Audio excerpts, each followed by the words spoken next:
Salawat dan salam tak lupa kita peruntukkan atas junjungan kita baginda Rasulullah Muhammad sallallahu alaihi wasallam. Allahumma shalli ala sayyidina serta keluarganya, para sahabat-sahabatnya, para tabi'in dan tabi'in dan insya Allah sampai umatnya di akhir zaman.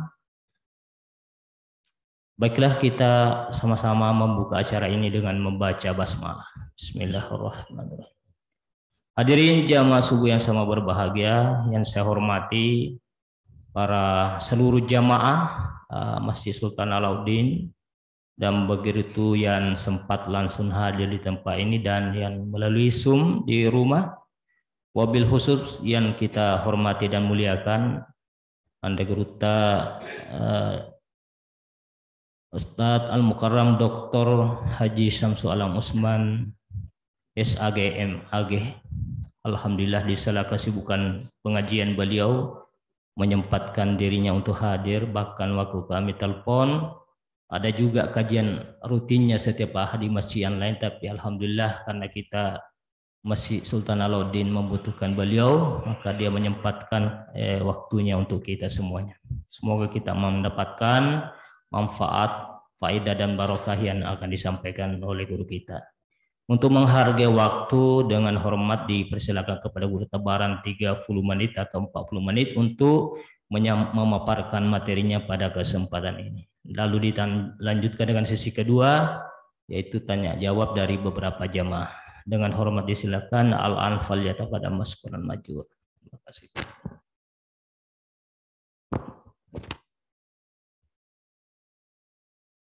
Assalamualaikum warahmatullahi wabarakatuh. Bismillahirrahmanirrahim. Alhamdulillahilladzi kataba ala nafsihir rahmah wa amarana bimtithali ma'muratihi wajadina bimanhiyatihi muddatal hayat. Wassalatu wassalam ala asyrafil anbiya'i wal mursalin Sayyidina Muhammadin wa ala alihi wa sahbihi ajma'in. Amma ba'du. Qala Allahu ta'ala fil Qur'anil 'azim. A'udzu billahi minasy syaithanir rajim. Bismillahirrahmanirrahim. Inna a'tainakal kautsar fasholli li rabbika wanhar inna syani'aka huwal abtar. Shadaqallahul azim. Jamaah subuh yang dimuliakan dan dirahmati Allah Subhanahu wa ta'ala, baik yang berada dalam Masjid Sultan Alauddin maupun yang sementara Zoom mengikuti pengajian kita yang berbahagia ini. Saya diamanahkan untuk membahas tentang al-adhahi, al-udhiyah, itu ibadah kurban, dan hal-hal yang berkaitan dengannya. Jamaah yang dimuliakan Allah, menurut para ahli tafsir, dengan turunnya surah Al-Kautsar, inilah yang dipahami sebagai dasar perintah untuk menunaikan ibadah kurban. Itu dipahami pada ayat yang kedua. Fasholli li rabbika wanhar. Maka laksanakanlah salat karena Tuhanmu dan berkurbanlah. Perintah salat digandengkan perintah berkurban. di bulan Ramadan yang lalu kita senantiasa diingatkan firman Allah, aqimus sholata wa atuz zakah, dirikan salat dan tunaikan zakat.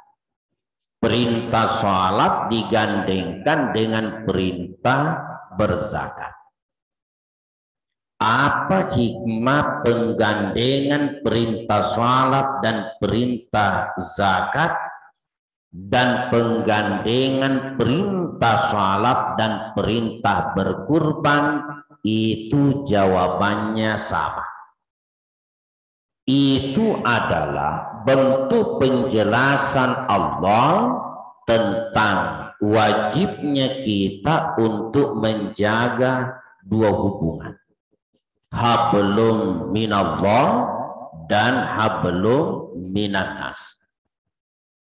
Ketika kita diperintahkan salat menunjukkan hablum minallah. Ketika kita diperintahkan berzakat dan berkurban, itu menunjukkan hablum minannas. Keselamatan seorang hamba nantinya di hadapan Allah tergantung kemampuannya menjaga dua hubungan ini. Bagus hubungan dengan Allah, juga bagus hubungan dengan sesama manusia. Allah berfirman, duribat alaihimuz zillatu aynama tuqifu illa bihablin minallah wa hablin minannas. Di mana saja manusia itu berada, mereka pasti akan diliputi kehinaan kecuali memperbaiki hubungan dengan Allah, juga memperbaiki hubungan sesama manusia. Memperbaiki hubungan sesama manusia antara lain cara yang ditunjukkan Allah lewat ibadah kurban. Jamaah subuh yang dimuliakan Allah. Kedua, dari ayat itu dipahami oleh Imam Abu Hanifah rahimahullah bahwa ibadah kurban itu hukumnya wajib. Jadi 4 imam mazhab, Imam Abu Hanifah melihat kurban itu hukumnya wajib. Alasannya ini kan perintahnya langsung wanhar dan berkurban, mempergunakan fi'il amr, bentuk perintah. Dalam kaidah usul fikih al aslu fil amri lil wujub, pada dasarnya itu perintah menunjukkan wajib. Walaupun wajibnya disamakan wajibnya haji sekali seumur hidup bagi yang mampu. Alasan yang kedua yang dipakai hadis Rasulullah yang sanadnya dari Abu Hurairah, diriwayatkan oleh Imam Ahmad At-Tirmizi, dinilai hadis sahih oleh Al-Hakim. Rasulullah bersabda, man kana lahu sa'atun wa lam yudahhi fala yakrubanna musallana. Siapa orang yang punya keluasan harta lalu dia tidak berkurban, maka sekali-kali jangan dia mendekati tempat salat kami. Dengan adanya larangan mendekati tempat salat kami, sepertinya terkesan diingkari oleh Rasulullah. Begitu tegasnya itu sampai-sampai sabda Rasulullah dipakaikan huruf penegas nun takkid as-sakila, fala yakrubanna, sekali-kali jangan dia mendekati tempat salat kami. Itu menurut Imam Abu Hanifah. Sementara Imam Malik, Imam Syafi'i, Imam Ahmad bin Hanbal, begitu juga jumhur fuqaha yang lain merujuk dari hadis yang sanadnya dari Anas bin Malik bahwa itu kurban hukumnya adalah sunnatun muakkadah. Sunnat muakkadah. Ini menurut jumhur. Anas bin Malik bilang kami diperintahkan Rasulullah untuk berkurban, tapi walaisa biwajibah, bukan sesuatu yang wajib. Itulah yang diperpegangi umumnya jumhur fuqaha, melihat bahwa ibadah kurban itu hukumnya adalah sunnatun muakkadah, sunnat muakkadah. Kalau guru kita menjelaskan yang dikatakan sunat muakkadah, sunat yang ditegaskan hampir wajib, tapi belum wajib. Kalau Imam Abu Hanifah memang langsung bilang wajib. Hadirin,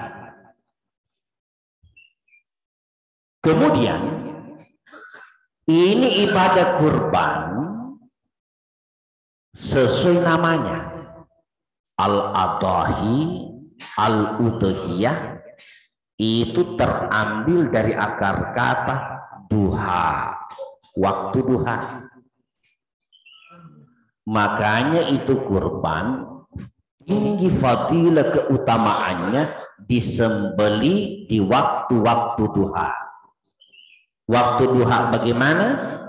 Berangkat dari ayat tadi ada yang jelaskan begini, fasolli li rabbika wanhar, laksanakan salat karena Tuhanmu dan berkurbanlah. Laksanakan salat dan berkurbanlah, berarti perintahnya salat dulu baru berkurban. Makanya itu rasanya kurban nanti boleh disembeli apabila orang selesai menunaikan salat hari raya Idul Adha. Suatu ketika Rasulullah melaksanakan salat hari raya Idul Adha. Begitu Nabi keluar dari masjid, tiba-tiba Rasulullah melihat ada seekor kambing. Nah, sudah disembelih. Kambing itu sudah disembelih. Jadi kesimpulannya Nabi, ini kambing disembelih sebelum orang salat. Maka Nabi pun sampaikan, siapa yang menyembelih sebelum orang melaksanakan salat, maka silakan dia menyembelih hewan yang lain untuk mencapai kedudukan kurban. Sah sebagai sembelihan biasa, tapi tidak berkedudukan sebagai kurban. Makanya disunatkan kita bertambah nilai fadilah keutamaannya oleh sebahagian ulama, sembelilah itu di waktu-waktu duha. Makanya kalau Idul Adha kan disunatkan, dianjurkan sedikit percepat kalau sudah masuk waktunya. Idul Fitri, Idul Adha, kedua salat ini waktunya sudah masuk apabila matahari sudah terbit ala qadri rumhin, kira-kira setinggi tombak. Kan begitu dalam bahasa fikih. Maksudnya setinggi tombak, andai kata kita berdiri di pinggir laut sambil menunggu terbitnya matahari, kira-kira menurut pandangan kita dari permukaan air laut itu matahari sudah terbit setinggi tombak. Menurut penglihatan kan kenyataannya tidak. Maka kedua salat ini waktunya sudah masuk. Untuk Idul Fitri walaupun sudah masuk waktunya, dianjurkan undur-undur sedikit, jangan langsung. Kenapa dianjurkan diundur-undur sedikit? Jangan terlalu cepat, untuk memberi kesempatan. Siapa tahu masih ada di antara penghuni kampung itu belum mengeluarkan zakat fitrah selama khatib belum naik di atas mimbar untuk menyampaikan khutbah, masih berkesempatan untuk mengeluarkan zakat fitrah. Makanya undur-undur sedikit. Tapi kalau Idul Adha tidak. Begitu masuk waktu, tunaikan. Kenapa dianjurkan dipercepat? Karena sesudah kita melaksanakan salat, ada ibadah yang kita akan lanjutkan, menyembelih hewan kurban. Karena itu syarat sahnya nanti bisa disembelih apabila orang selesai melaksanakan salat hari raya Idul Adha. Hanya waktu-waktu duha itu. Apakah siang, sore, termasuk hari tasyrik. Hanya Imam Malik rahimahullah yang tidak membolehkan menyembelih hewan kurban di malam hari. Tapi jumhur fuqaha yang lain membolehkan. Itu ada dalam Al-Muhazzab fi Fiqh Imam Syafi'i. Ada juga penjelasan singkat dalam Subulus Salam syarah kitab Bulughul Maram. Jadi Imam Malik tidak membolehkan kalau malam, tapi seluruh fuqaha membolehkan, boleh disembelih, tapi afdalnya, utamanya sembelih di waktu-waktu duha. Apakah itu 10 Zulhijjah atau 3 hari sesudahnya? Kan kesempatan kita 4 hari, 10, 11, 12, 13 Zulhijjah.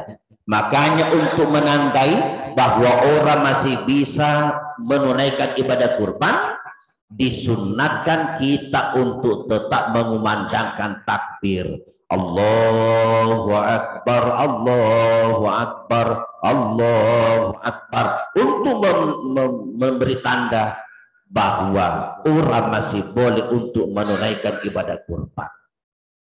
Jamaah yang dimuliakan dan dirahmati Allah. Kemudian, karena kurban ini tujuannya adalah untuk memperbaiki hubungan sesama manusia, makanya diperintahkan, dianjurkan orang yang mau berkurban, di mana dia bertempat tinggal, berdomisili, disitulah kamu berkurban.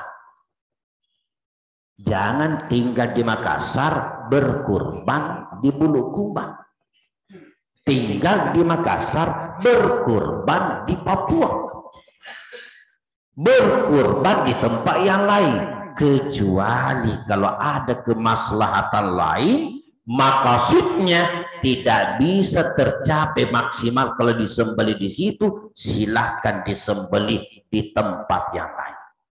Nah, contoh, ada orang tinggal di kompleks perumahan,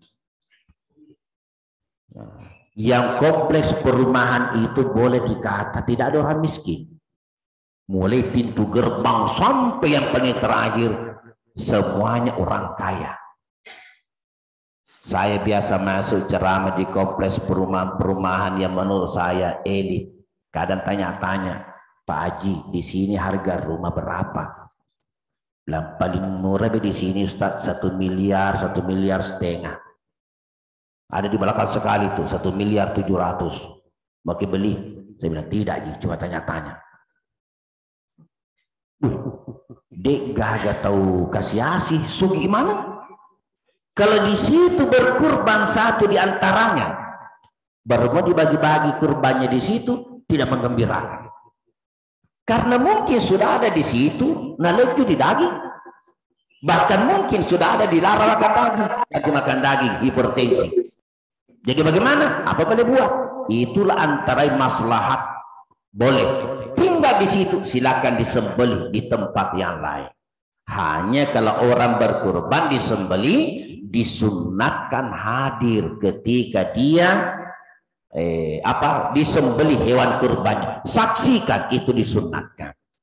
Bahkan sebenarnya ada sunnah yang lain. Engkau lah yang bagi-bagikan itu kurban, supaya terjalin saling kenal mengenal, ta'aruf. Bukan maksudnya ria, tapi untuk menghilangkan kesenjangan antara orang-orang yang berkelebihan dengan orang yang berkekurangan. Kedua, karena tujuannya itu kurban adalah untuk memperbaiki hubungan sesama manusia, makanya diharapkan jangan lebih banyak yang diambil oleh orang yang berkurban daripada yang disedekahkan. Kan kalau petunjuk Nabi bagi tiga. Sepertiga silakan diambil oleh orang yang berkurban, sepertiga untuk fakir miskin, sepertiga boleh untuk hadiah. Apa maksudnya hadiah? Mungkin kita punya teman relasi kerja, teman dosen, atasan atau apa, tapi untuk mempererat silaturahim hubungan batinnya tidak apa-apa dikasih. Walaupun dia bukan orang yang miskin, karena memang istilahnya hadiah. Tapi seandainya orang-orang yang miskin, fakir miskin, ada yang belum mendapatkan, boleh alihkan saja sepertiga tadi itu hadiah untuk fakir miskin. Jadi sepertiga.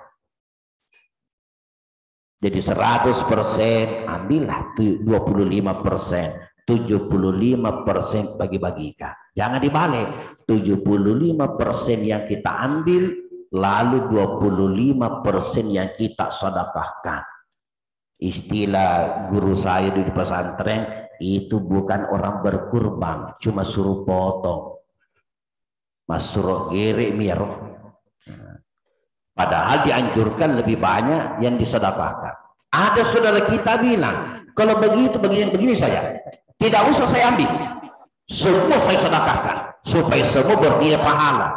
Itu juga kurang tepat, karena disunatkan kita makan sebahagian daging kurban yang kita sembelih. Bahkan disunatkan sebulan hari raya Idul Adha, itulah yang pertama kita makan. Itu sebabnya kenapa disunatkan kalau hari raya Idul Adha disunatkan jangan makan dulu sampai selesai orang sholat. Kalau Nabi itu ya memang menahan diri, justru Rasulullah yang pertama dimakan selesai sholat hari raya Idul Adha adalah hewan kurban yang disembelih, dan Nabi suka makan hatinya. Itu kalau kita mampu menahan. Kecuali kalau tidak bisa ditunggu. Kalau umumnya kita di Indonesia, Makassar secara khusus, ya lama proses penyembelihan.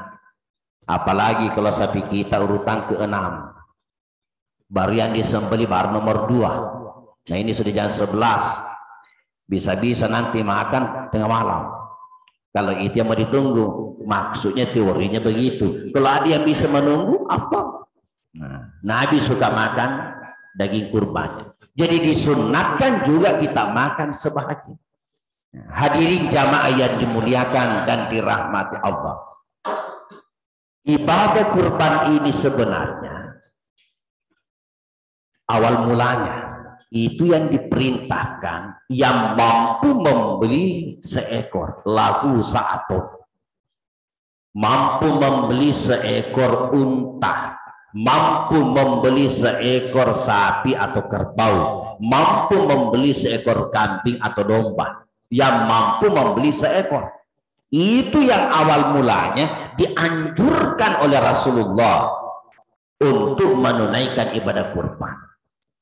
Tetapi ketika Nabi menyampaikan fadilah keutamaannya itu ibadah kurban, fadilah keutamaannya, karena banyak riwayat-riwayat yang ditemukan betapa banyak fadilah dari ibadah kurban itu, walaupun riwayat itu tidak dianggap tidak sahih, tapi didukung oleh hadis jalur yang lain.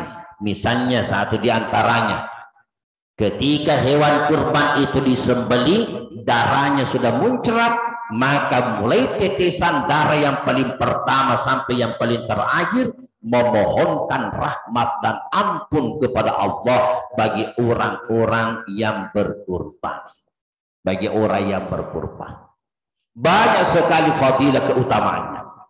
Sehingga sahabat Rasulullah yang ekonomi menengah ke bawah, tidak kaya tapi juga tidak miskin, nampak ada berkecil hati karena betapa ingin berkurban tapi tidak berkesempatan karena tidak mampu membeli seekor.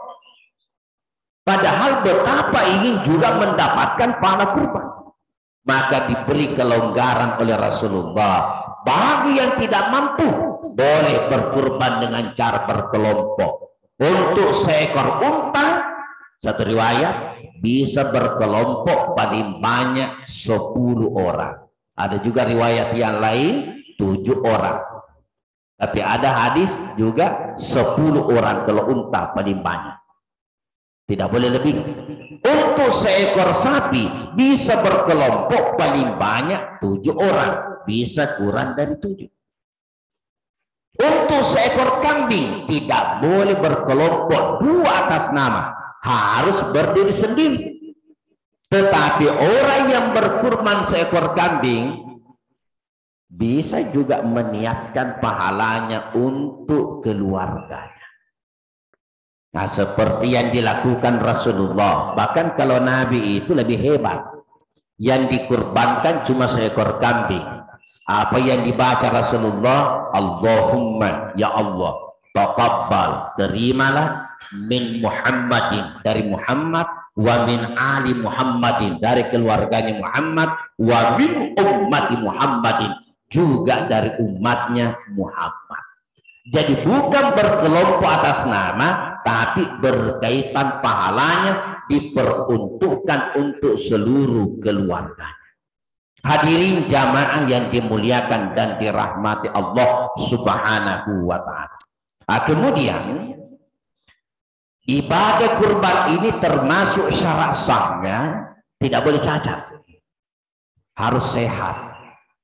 Dari beberapa hadis kalau kita simpulkan antara lain, tidak boleh berkurban dengan hewan yang tanduknya patah, apakah salah satunya atau dua-duanya. Tidak boleh berkurban dengan hewan yang matanya buta, apakah salah satunya atau dua-duanya. Tidak boleh berkurban dengan hewan yang matanya juling dan julingnya keterlaluan. Tidak boleh berkurban dengan hewan yang matanya ada kataraknya, yang kataraknya lebih banyak daripada yang hitamnya. Tidak boleh dijadikan hewan kurban hewan yang giginya ompong, yang ompongnya lebih banyak daripada yang utuh. Tidak boleh dijadikan hewan kurban hewan yang telinganya tergunting, terbelah. Tidak boleh dijadikan hewan kurban yang ekornya terpotong. Tidak boleh dijadikan hewan kurban hewan yang kakinya pincang dan pincangnya keterlaluan. Tidak boleh dijadikan hewan kurban hewan yang sakit. Terlepas dari PMK, sakit normal dilarang. Nah, jangan sampai ada orang punya ternak sapi 10, tapi ada satu sakit, baru bilang anjo garingnya Pak jari kurban daripada mati. Iko lagi tiap maghrib baru dijadikan kurban, bagaimana itu? Tidak sah. Harus sehat. Jadi itu kurban harus sehat, tidak boleh cacat. Dilarang jadikan kurban hewan terlalu kurus, sisa tulang-tulang. Pertanyaannya, bagaimana seandainya cacat setelah terjadi transaksi jual beli? Pernah terjadi pada masa Nabi. Ada sahabat membeli seekor kambing mau dijadikan kurban. Ternyata kambing ini berputar-berputar di waktu malam hari, sehingga itu talinya mengikat kakinya sendiri, sehingga kambing itu patah dan pincang. Dilapor kepada Rasulullah, bagaimana ini? Tetap Nabi katakan lanjutkan sebagai kurban, karena bukan maksud untuk berkurban hewan yang cacat. Karena yang dibeli memang kambing yang utuh, kambing yang sehat. Terjadinya musibah mudarat hal-hal seperti itu setelah terjadinya transaksi di luar kemampuan manusia untuk menjaga itu. Nah, kemudian kurban itu seluruh dagingnya harus disedekahkan, tidak boleh ada yang dijual, dan 100% tidak boleh ada yang dijadikan upah. Dalam hadis yang sanadnya dari Ali bin Abi Thalib radhiyallahu an, Ali bilang Rasulullah menyuruh saya untuk mengurusi kurbannya. dan menyuruh saya untuk membagi-bagikan wa an uqsima luhumaha wa juludaha wa jalalaha alal masakin wa la utiya fi jazatiha syai'an min, dan agar aku tidak memberikan sedikit pun dari hewan kurban itu sebagai upah. Jadi pertama yang dipahami dari hadis itu, Ali disuruh membagi-bagikan, bagikan luhumaha, dagingnya, wajuludaha, kulitnya, wajalalaha, itu isi dalamnya, usus-ususnya dan lain-lain. Kalau dalam hadis itu tidak disebut tulang. Kenapa tidak disebut tulang? Jangankan masanya Nabi, masaku saja dengan masanya Ustadz Dr. Andi Sumarding, kamu mungkin seumur kan? Atau lebih tua Ustadz? Apalagi kalau ayah anda, saya orang Bone Pak, itu dulu kalau orang potong sapi, itu tulang tidak ada nilainya, dibuang di pinggir sungai. Orang potong kalau ada pengantin, tegitar kebutuhan, abia bani wirina saloe. Tidak ada nilainya. Apalagi pada masanya Nabi. Jadi tulang tidak ada harganya. Sekarang ini tulang sangat bernilai. Karena ada namanya konro.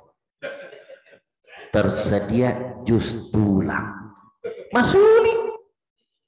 Jadi tulang sekarang sudah berharga. Jadi Nabi tidak sebut di situ tulang karena pada waktu itu tulang tidak ada nilainya.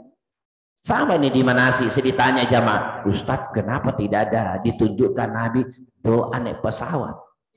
Tapi kok cara pada Pak Guru dia pakai kapal lalu tua. Yang ditunjukkan Nabi doa naik kendaraan daratan.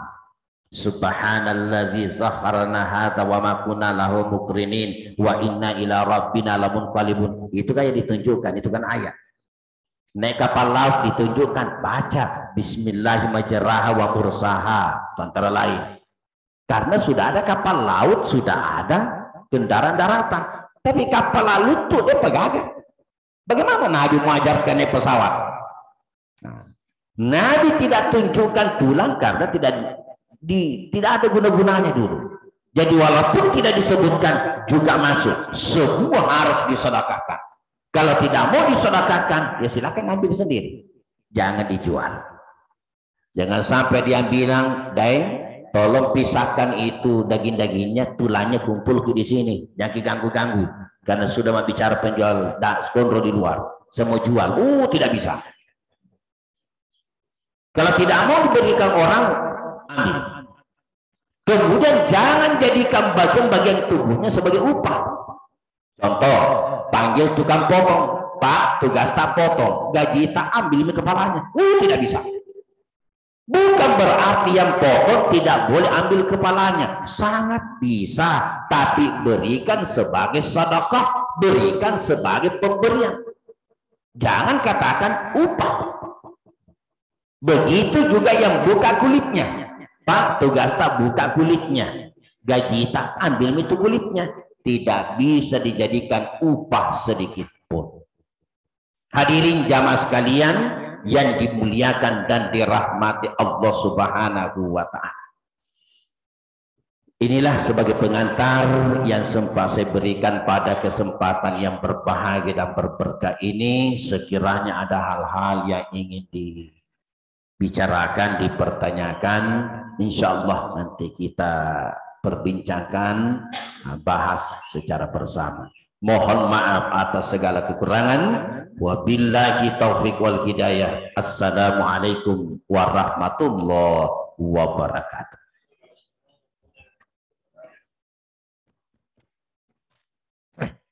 Terima kasih pada Guru tentang seputaran tentang kurban. Saya kira sudah jelas dan kita memahami semua apa yang dijelaskan oleh Guru. Barangkali di antara jamaah ada yang ingin bertanya, di seputaran tentang pelaksanaan ibadah kurban ini. Dengan hormat disilakan.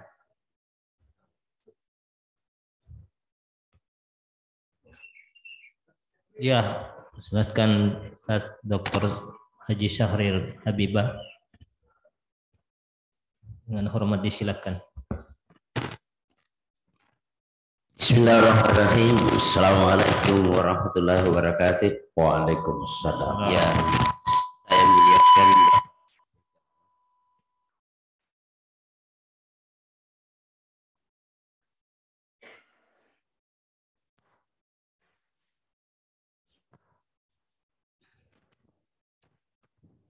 Ya, saya muliakan Bapak penceramah, moderator, dan para jamaah. Yang saya ingin tanyakan Pak Ustaz, ini terima kasih tadi saya dengar ini ceramahnya sistematis sekali ya. Biasanya ada panitia kurban itu, tadi Ustaz mengatakan bahwa itu disunahkan kurbannya dimakan dengan sapi yang dipotong. Tapi biasanya ada beberapa panitia di masjid itu, dia menyembelih 1 ekor sapi itu memang khusus untuk dimakan. Seakan-akan ini tadi tidak disunahkan lagi, tidak ada lagi yang dia makan yang kurban yang tadi itu. Karena memang diperuntukkan untuk dimakan di masjid beramai-ramai. Ya, yang saya pahami bahwa kalau memang itu sapinya, apakah memang sebahagian disimpan, baru potong lagi, dan seterusnya. Ya, itu yang saya pertanyakan, karena biasanya dipotong semua untuk dimakan, tidak lagi dibagi untuk siapa. Yang kedua, ini masalah saya mau mempertegas tentang kurban yang istilahnya katanya dinasarkan.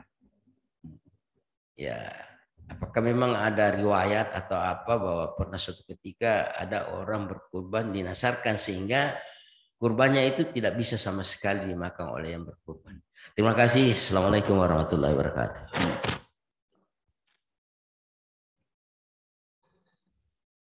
Silakan.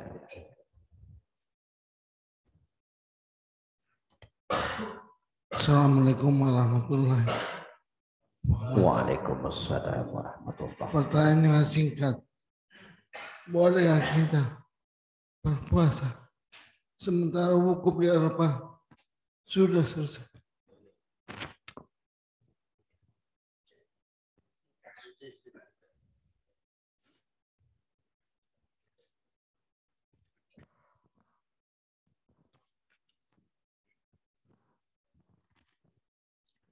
Bismillahirrahmanirrahim. Assalamualaikum warahmatullahi wabarakatuh. Waalaikumsalam. Alhamdulillah wa syukurillah wassalatu wassalamu ala rasulillah wa alihi washabihi ajma'in. Saya kira tadi banyak kiat dan tata cara sudah disampaikan. Saya ingin mungkin mempertegas saja Ustaz. Terkadang jadi kurban itu adalah sebuah syiar. Karena dia syiar, maka tidak boleh dipotong di tempat tersembunyi. Kadang orang memotong di dalam rumah, di apa? Satu. Makanya dulu itu waktu di Jakarta, Ahok pernah memerintahkan potong kurban di tempat pemotongan saja. Tidak begitu. Alasannya mengotori kota. Tidak bisa dibersihkan kalau sudah kotor. Ini hanya sekali setahun. Itu penegasan pertama. Yang kedua, tadi Ustadz menyampaikan ya perlu disaksikan. Terkadang panitia menskenariokan ya sudah tinggal di rumah aja, tinggal terima beres. Bukan tinggal terima beres, diundang dia datang untuk menyaksikan. Kalau perlu dia yang memotong. Ya saya sendiri pernah memotong, tidak bisa terpotong Ustaz. Lemah tekanan saya. Tapi yang jelas saya sudah berusaha memotong. Itu saya kira ini barangkali penegasan saja karena ada fenomena begitu. Iya. Termasuk penerima apa diundang datang. Itulah syiar. Syiar itu yang ingin ditampakkan. Mudah-mudahan panitia tidak melalaikan ini. Assalamualaikum warahmatullahi wabarakatuh. Waalaikumsalam warahmatullahi wabarakatuh. Ya. Ya, saya langsung dulu, tidak lupa. Masih adakah? Ya, saya langsung dulu jawab supaya tidak lupa ya. Oh ya, silakan. Ya.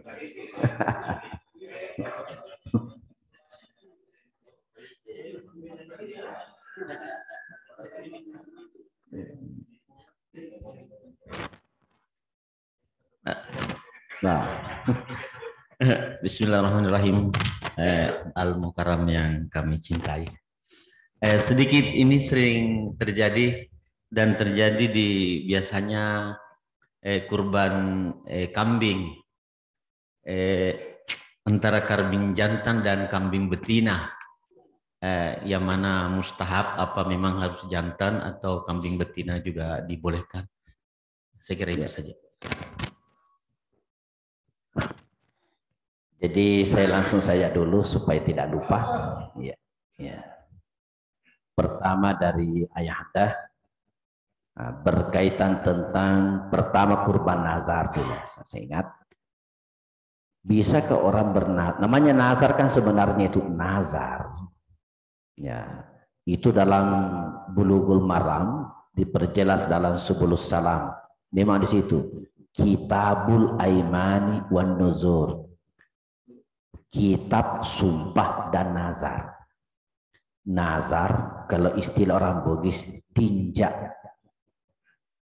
Walaupun itu ada dasar hukumnya namanya nazar, tapi itu umumnya ulama bilang kalau tidak terpaksa jangan biasakan bernazar. Kalau tidak terpaksa tidak usah terlalu sering bernazar. Tapi tidak diingkari memang ada namanya nazar. Kenapa? Karena orang bernazar sebenarnya tanpa disadari itu ayat dibalik. Mestinya kan iyyaka na'budu wa iyyaka nasta'in. Engkau lah yang kami sembah, engkau yang kami minta pertolongan. Orang yang bernazar itu terkesan iyyaka nasta'in wa iyyaka na'budu. Tak balik ayat.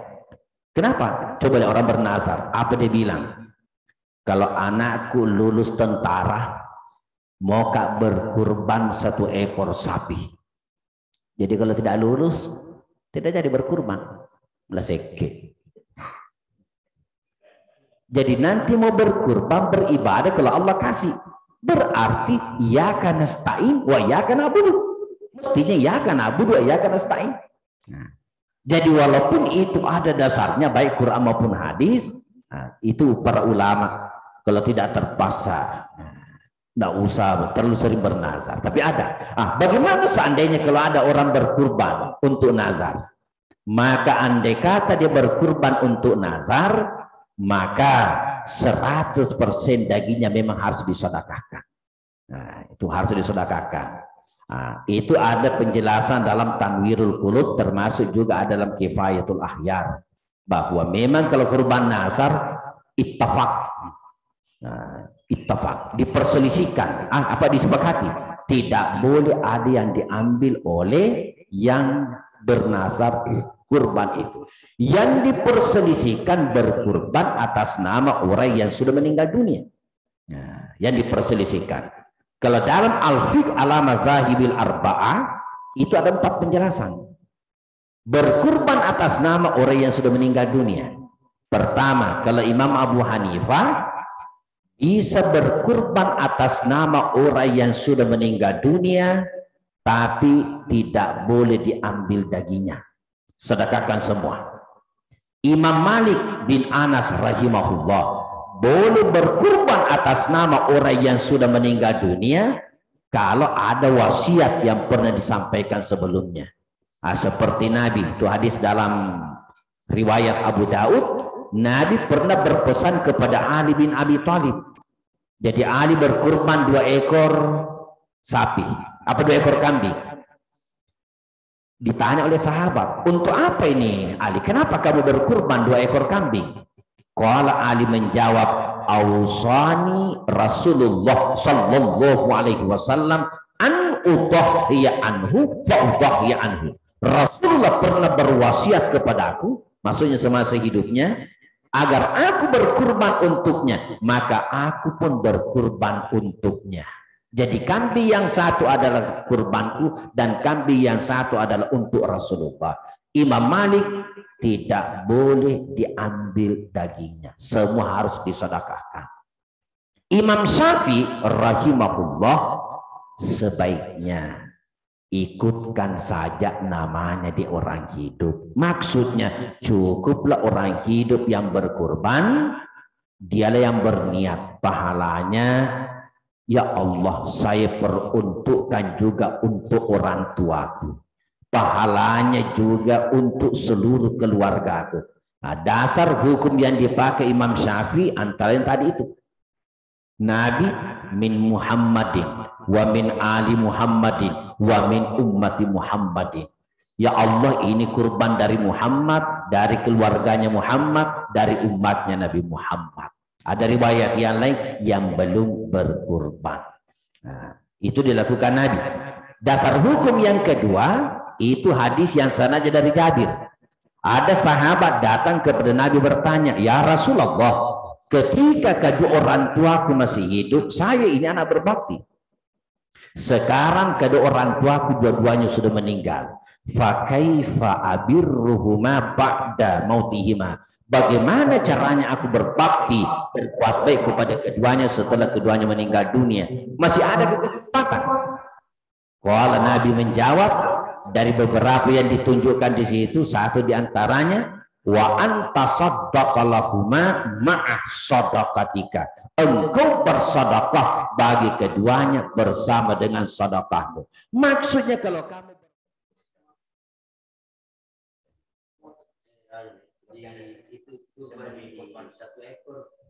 oh ya, sebenarnya kan begini, teknis.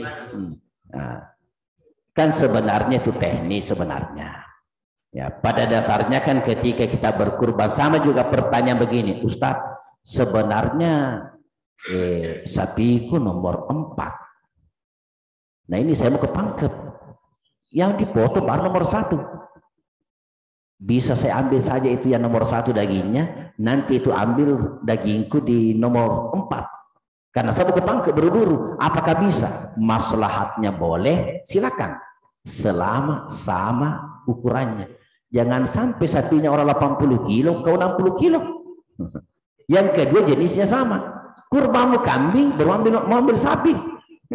Nah, jadi teknis. Nah, artinya ulama fikih tetap membolehkan. Jadi pengertian makan sebagian dan daging kurban. Coba kalau yang tadi itu 1 ekor diperuntukkan, ya perlu ditimpa ke kita ke apa Ustaz ya. Pak 1 ekor.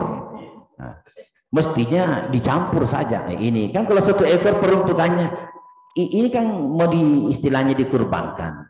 Ketika disembeli kurbannya yang, nah, misalnya, tapi 1 ekor.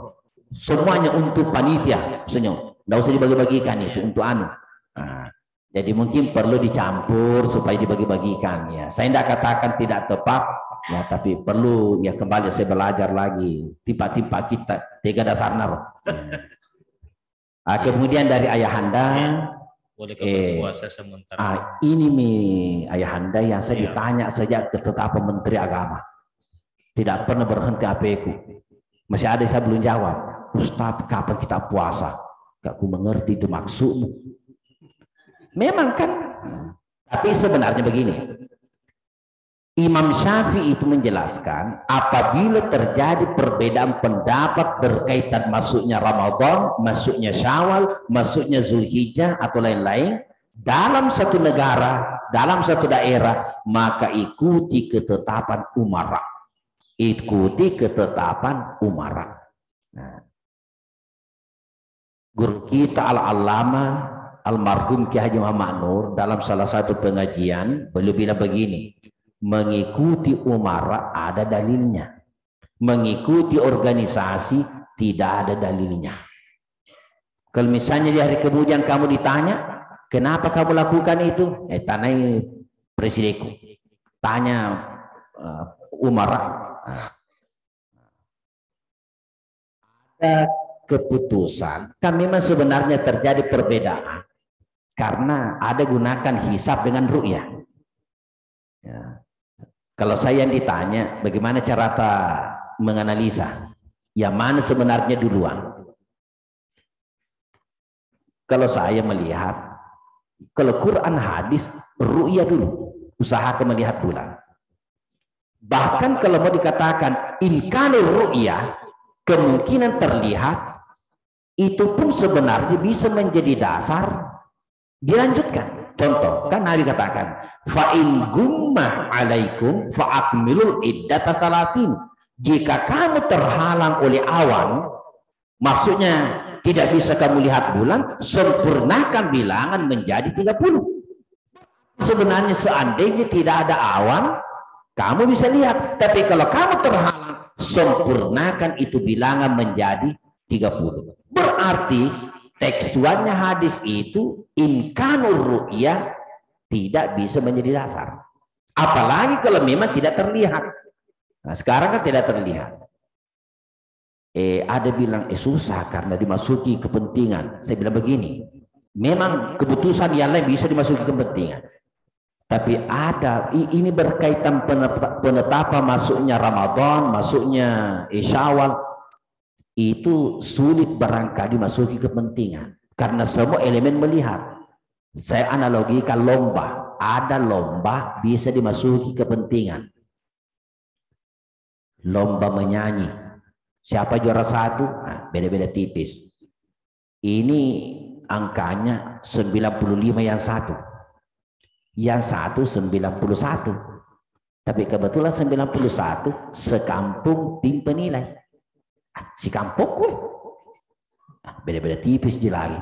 Naikkan saja ini 91. Juara 1. Turun juara 2 95. Tidak ada yang tahu karena tidak nampak.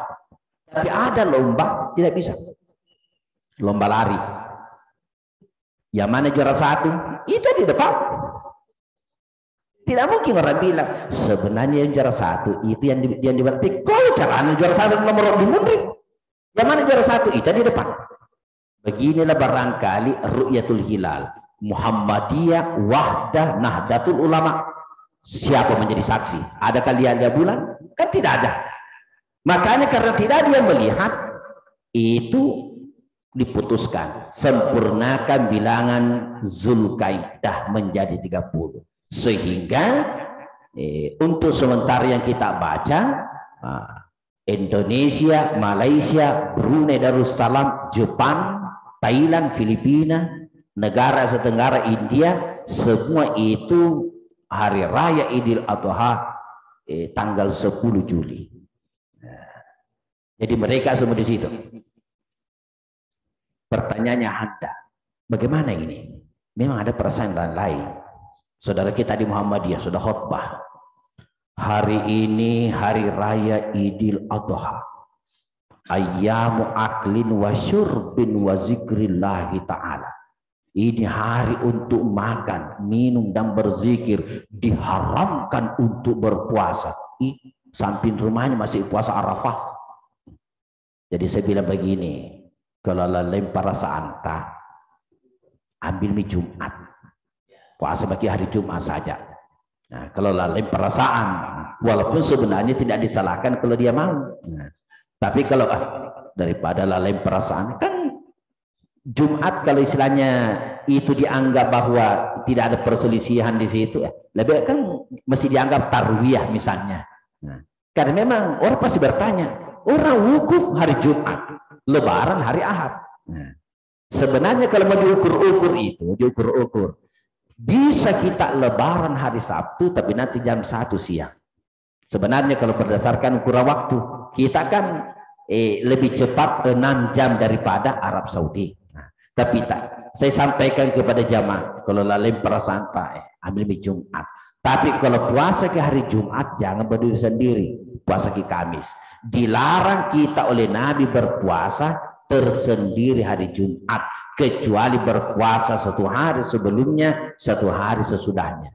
Ya, ada lagi bilang, berarti 2 hari Kak Ustaz? Iya, maju lamanya itu, susah tuh. Begitu ketentuannya. Nah, bukan hanya 2 hari, disunatkan kita puasa dari tanggal 1 Zulhijjah sampai 9 Zulhijjah. Itu pahalanya lebih hebat daripada pahala jihad fi sabilillah. Begitu hebatnya kalau kita mampu. Tapi kalau kita tidak mampu, ya diusahakan jangan tinggalkan puasa pada hari Arafah. Bagaimana? Yukaffirus sanatal madiyata wal baqiyah, dapat menghapuskan dosa-dosa setahun yang lalu dan setahun yang akan datang. Itu puasa Arafah. Kemudian dari ayahanda syiar, saya sangat sependapat. Saya ingat tadi ayahanda, pernah ada orang berkurban itu di dalam rumahnya, di halaman di pagarnya, malam lagi. Yang saksikan keluarganya sendiri. Nanti katanya besok dibagi-bagi. Padahal kan betul Idul Adha. Kenapa Nabi suruh kita kalau mau pergi salat, lain jalanan kau lewati pergi, lain jalanan kau lewati pulang, untuk menampakkan syiar. Wanita haid, anak-anak, hadirkan dia, tapi pisahkan tempatnya wanita haid dengan tempat salat supaya hadir nampak syiar. Nah, begitu juga kalau kita berkurban, saksikan. Dan memang disunatkan panggil yang berkurban hadir, dan bertambah sunnahnya kalau dia sendiri yang sembelih. Nah, kan Nabi menyembelih sendiri, nah, disunatkan. Nah, saya orang KUA, jadi saya kepala KUA Talo, saya bilang begini, kalau itu menikahkan sangat afdal kalau orang tuanya sendiri yang nikahkan, kecuali kalau tidak mampu. Nah, apa boleh buat? Diwakilkan. Kurban afdal sembelih sendiri, tapi kalau tidak mampu ya bisa diwakilkan kepada orang lain. Kan kalau kita sendiri sejelas apa niatan, orang lain kan harus disampaikan kurbannya siapa ini. Nah, itu barangkali. Nah, kemudian dari ketua panitia kurban. Apa tadi? Oh ya, boleh. Tapi afdalnya cari dulu yang jantan. Kenapa ditegaskan hati-hati betina? Jangan sampai hamil. Itu sebenarnya kalau sudah mikir cari jantan tidak ketemu, ada di Pak tapi betina. Apakah dijamin tidak hamil? Nah, tidak. Nah, kalau begitu ya apa-apa, ambil saja. Dibolehkan. Sama akikah. Akikah itu azukranan am inasan. Nah, jadi la yadurrukum, tidak membawa kemudaratan bagimu, kata Nabi, kalau kamu mengakikahkan anakmu, apakah itu hewan jantan atau hewan betina. Karena jangan sampai kalau hewan betina ada yang bilang, jangko nanti anakmu lahir KW-KW. Karena kambing betina kamu potongkan. Nah, jadi usahakan dulu jantan. Kalau tidak ada ditemukan, ya apa boleh buat? Ya tetap dibolehkan selama tidak selama dipastikan tidak hamil. Ya, saya rasa itu.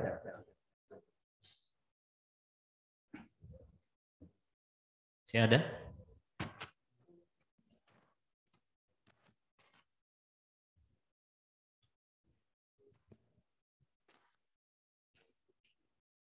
Ya,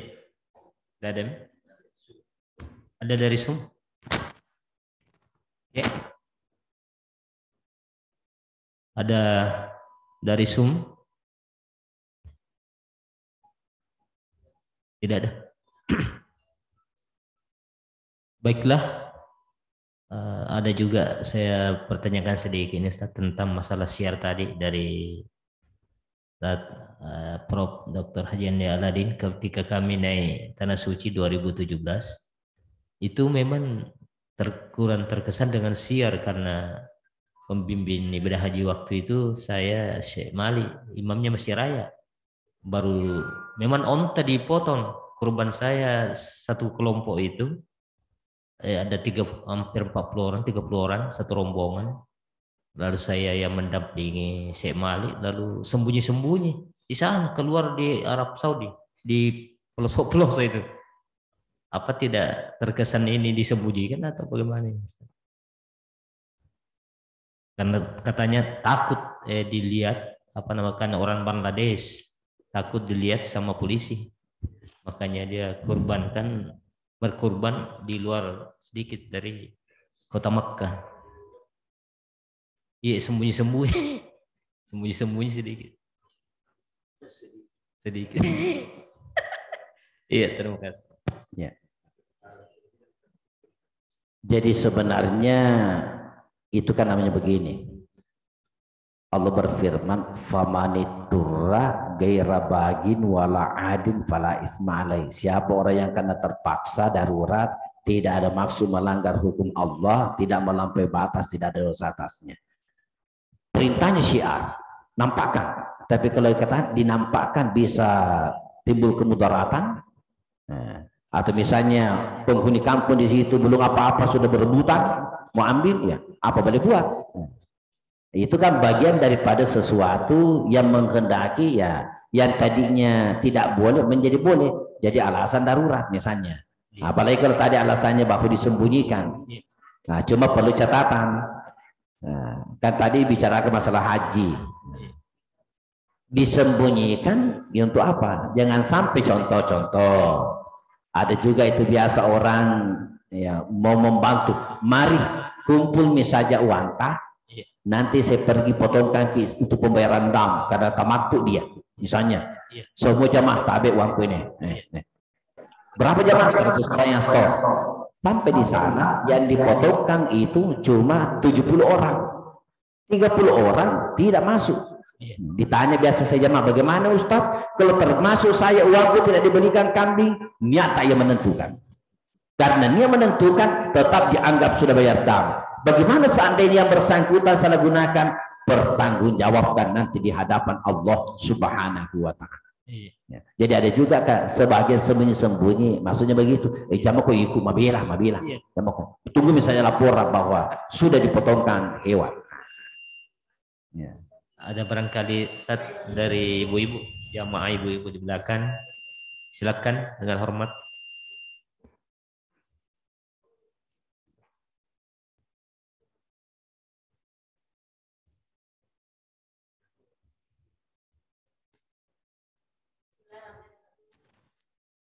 Tidak pernah, tidak ada.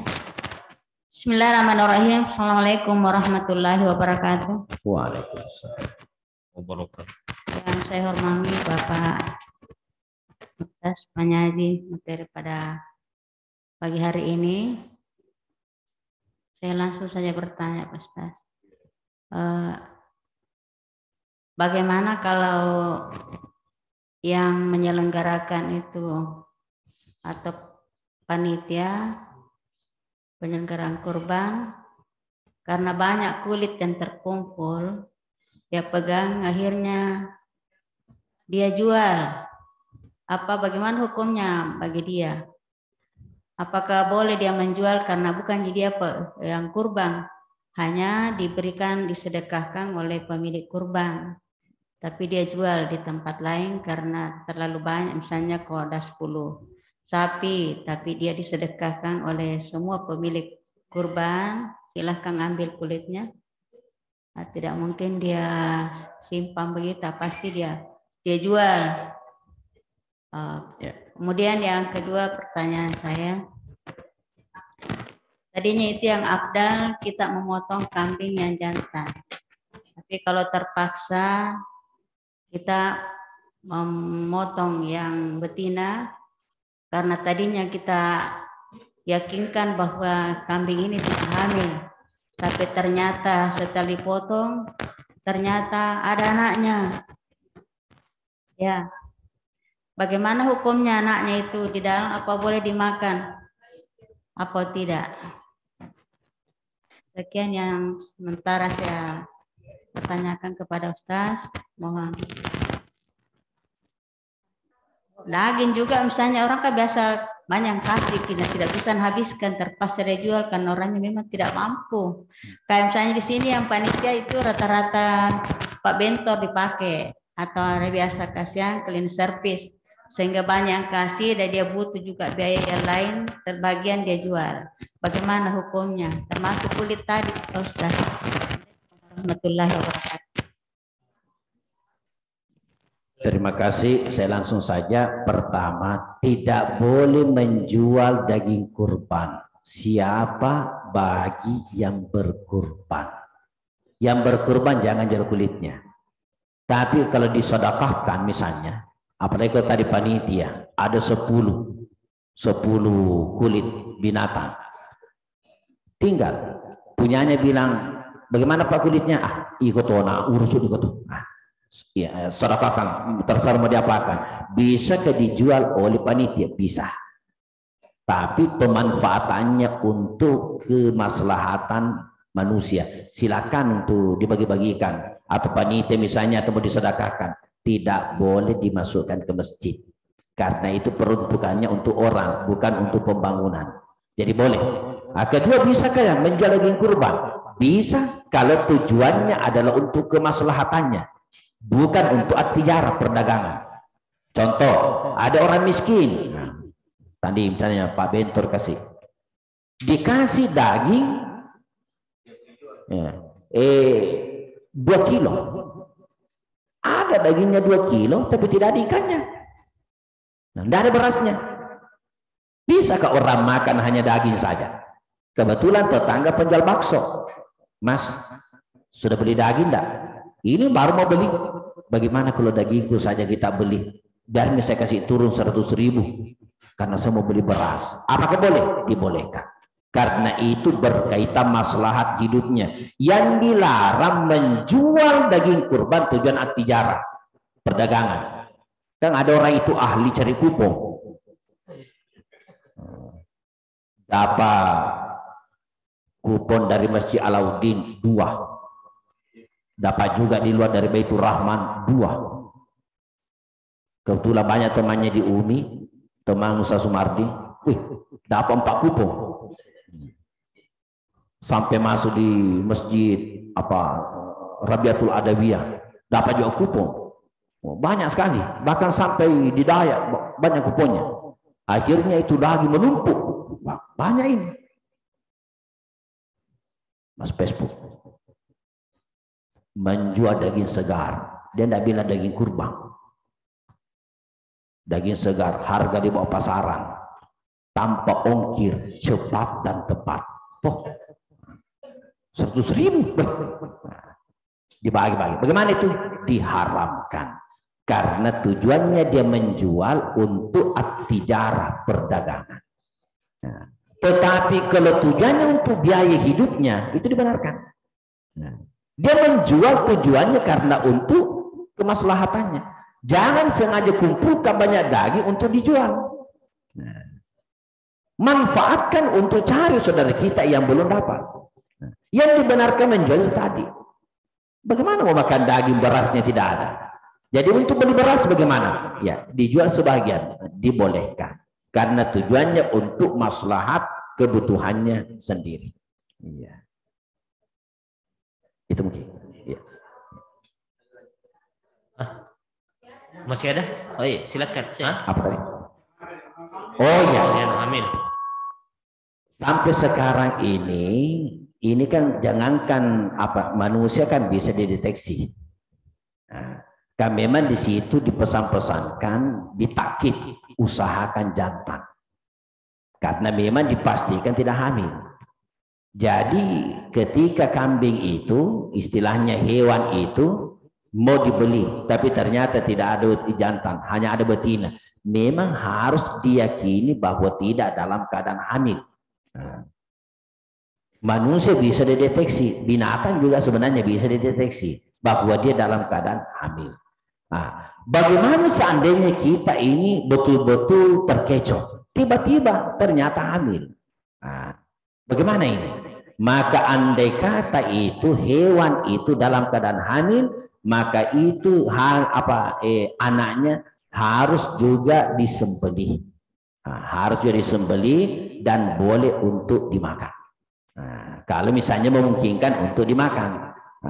Tapi itu dalam fikih bahasanya itu pun terjadi dalam kondisi betul-betul kecolongan. Itu sebabnya sehingga ada ulama fikih juga bilang tidak boleh jantan, tidak boleh betina.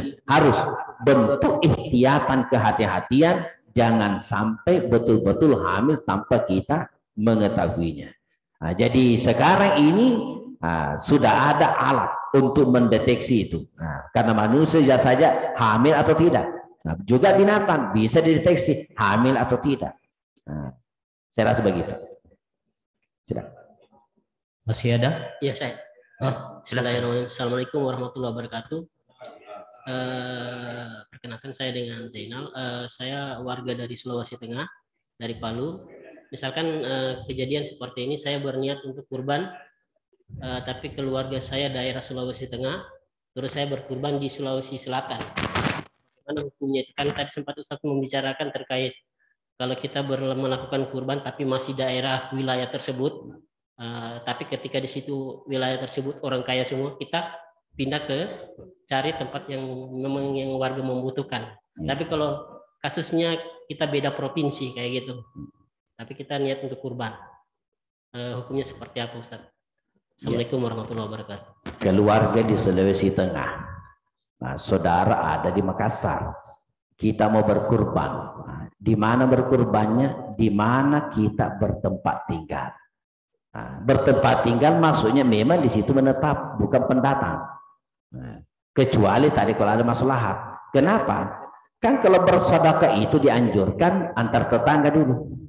Nah, Nabi ditanya, saya mau bersedekah ya Rasulullah, siapa saya dahulukan? Man aqraba minka baban, siapa yang dekat pintu rumahnya dari pintu rumahmu, itu dahulukan. Kan memperbaiki hubungan antar sesama tetangga dulu, yang pantas menerima itu. Nah, kecuali kalau kita tinggal di tempat tidak memungkinkan di sini berkurban, ya bisa, karena kita punya keluarga di Sulawesi Tengah, bisa saja kirim wajah di sana, kurbankan saya di sana, dan sampaikan bahwa ini kurbannya Pak Zainal. Nah, begitu. Nah, kalau ada misalnya maslahat menghendaki, sebaiknya ya, kita berkurban di tempat yang saya rasa itu. Ya, karena waktu, alhamdulillah, demikianlah pembahasan dari Geruta yang cukup padat dan cukup jelas bagi kita semuanya. Mudah-mudahan kita bisa realisasikan, bisa manifestasikan dalam berkurban ini, dan masih ada kesempatan. Jadi untuk meraih keberkahan dalam bulan Zulhijjah ini, terutama berkurban ini. Saya kira untuk menutup kajian kita pada subuh dan sampai pagi hari ini, marilah kita sama-sama membaca kafaratul majelis. Subhanaka rabbana wa bihamdik asyhadu an la ilaha illa anta astaghfiruka wa atubu ilaik. Dan untuk menutup acara kita ini, marilah kita sama-sama membaca hamdalah. Dan alhamdulillah rabbil alamin, dan ditutup doa oleh Geruta dengan hormat, disilakan. Bismillahirrahmanirrahim. Alhamdulillahi rabbil alamin. Allahumma shalli ala sayyidina Muhammad wa ala ali sayyidina Muhammad. Rabbana zalamna anfusana wa illam taghfir lana wa tarhamna lanakunanna minal khasirin. Amin. Allahumma ighfir lana wa liwalidina warhamhum kama rabbayana shighara. Amin. Allahumma inna nas'aluka ilman nafi'an wa rizqan halalan thayyiban wa fahman wasi'an wa qalban khashian wa amalan mutaqabbalan. Amin. Allahumma rzuqna ziyaratal haramain. Allahumma rzuqna ziyaratal haramain. Allahumma rzuqna ziyaratal haramain bi rahmatika ya arhamar rahimin. Amin. Rabbana ij'alna muqimis shalah wa min dzurriyyatina wa taqabbal du'ana. Rabbana la tuzigh qulubana ba'da idh hadaitana wa hab lana min ladunka rahmah innaka antal wahhab. Amin. Rabbana atina fid dunya hasanah wa fil akhirati hasanah wa qina adzabannar. Wa sallallahu ala sayyidina Muhammad walhamdulillahi rabbil alamin. Al-Fatihah. Fatihah.